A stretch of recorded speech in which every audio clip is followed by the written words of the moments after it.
โอเคมาส่งครับคำนี้ก็มาครบตบจำข้าวใต้หยัดนมเลยครับเนาะในวันที่7 เดือนธันวาคม 2019นะครับเนาะมันได้ก็เต็มมาลัดข่าวลองขุดฐานหินนะครับเนาะครับว่าช่วงในข่าวที่ขุดฐานหินมากันแห้งนะครับเนาะเมื่อในนะครับเนาะวันที่7 เดือนธันวาคม 2019นะครับเนาะสังขาเจ้าและพ่อแม่พี่น้องคนเมืองจึงแต่พาตีเวียงเมืองกึ่งนะครับเนาะในออกมาในกลางใจสารคัดกลุ่มมันนี่ขุดฐานหินนะครับเนาะครับก็ขุดมาหลายปียาวนะครับเนาะก็ไปลือไปป้อนะครับเนาะเด็กขุดอยู่เด็กๆนะครับเนาะเมื่อในเตมาลัดลองพี่น้องเมืองกึ่งในกลางใจคนขุดฐานหินกงมันนี่ขุดฐานหินจือลุงไอเกี่ยงนะครับเนาะกงมันนี่ขุดฐานหินในไรเข้ามาเมื่อปี2017นะครับเนาะที่วันหยัดคำนาเมืองกึ่งฐานหินในเปิ้นเอากว่าเฮ็ดสังลาเนี่ยเอากว่าเฮ็ดไผ่ผ้าค่ะไผ่ผ้า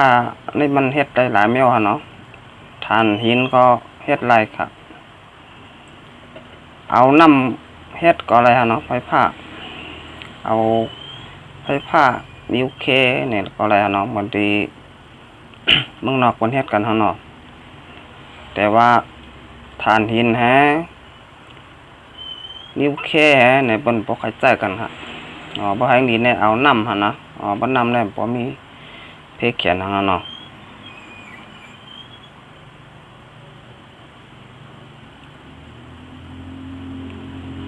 น้ำ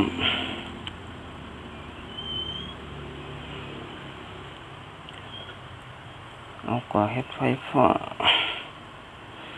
กลุ่มมันนี่ขุดฐานหินเนี่ยเนาะก็มาขุดฐานหินแล้วก็เอากว่าขายปันกลุ่มมันนี่ไฟฟ้าเนาะที่เพิ่นเฮ็ดไฟฟ้าเพราะว่าไฟฟ้าที่เฮาคาดใจกันอยู่ผู้ว่าเนี่ยก็มันเป็นเพิ่นเอาน้ำเฮ็ดพองเนี่ยเนาะแล้วก็เอาฐานเฮ็ดก็มีเนี่ยเนาะเนี่ยแหละที่ว่าคำพองพี่น้องแต่เขาเต็มไปฮู้ไปปองใจกันเนาะฐานหินเนี่ยเอากว่าเฮ็ดสังเนี่ยเนาะ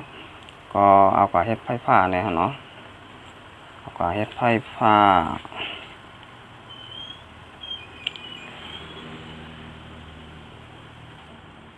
สังว่าบ่มีพี่น้องคนเมืองจึงแต่คาเนี่ยเนาะออกมาในกลางใจกันเนี่ยก็ต้นไม้เป็นต้นไม้เป็นห้อยเป็นรอยแล้วเป็นน้ำเฮาคาในก็เต็มดียาวในค่ะเนาะฐานหินในมันดีเต้ๆค่ะมันได้เฮ็ดให้สภาวะเมืองใต้เฮาคาในแต่รู้แล้วกว่าในค่ะเนาะพี่น้องชาวคือเมืองสันดอยจึงได้เฮาคาโดยไหลอ่อนกันลุกขึ้นมาในกลางใจน้ำเนี่ยเนาะอย่างคือกลุ่มมันนี่ขุดฐานหินปกติกึดลือการขุดฐานหินกว่าในค่ะเนาะเมื่อไหร่เนี่ยก็พี่น้องแต่คาที่อยู่ในเมืองจึงไทยเมืองกอกเนี่ยเนาะก็เลยออกมาในกลางใจเหมือนกันในค่ะเนาะสังว่าพี่น้องแต่คาที่อยู่ในเกี้ยงใหม่เนี่ยเนาะออกมาในกลางใจเหมือนกันเนี่ยก็เตลีเต้ๆเนี่ยเนาะให้พ่อออกมาในกลางใจกันในเมืองจึงไทยก็ลีในเมืองจึงไทยก็ลีเนาะให้พ่อในกลางใจกูวันกูเมืองเนี่ยเนาะให้ยันกรมนี่ขุดฐานหินบ่ไรโกเนี่ยเนาะเพราะหันเนาะว่าเปิ้นเอาให้เนาะฐานหินเนาะเปิ้นโลเปิ้นเอาให้เนาะเพราะว่ามีวันเมืองใดเนาะที่ได้โลลงไฟฟ้าฐานหินเนี่ยนะมาเมืองไทยมาเมืองใต้มาเมืองมันมาเมืองกะละกันเนาะเปิ้นบ่เข้าใจกันฮะเปิ้นได้เจอเป็นน้ำเนาะเป็นน้ำไม่ได้เพราะมีเพชรเขียนหนังเนาะเป็นฐานหินนะเป็นยูเคเอาจะไหนมันดีเนาะเป็นพอใจกันครับบ้านแต่เมืองหลายนี่ก็ บ่มีการเฮ็ดฐานหินในเพิ่นสาดคัดกวนของเมืองหั่นเนาะ กินเอาไหน เอาค่าคำในแต่มาลาดเนาะกดฐานหินในหั่นเนาะแล้วต้องก็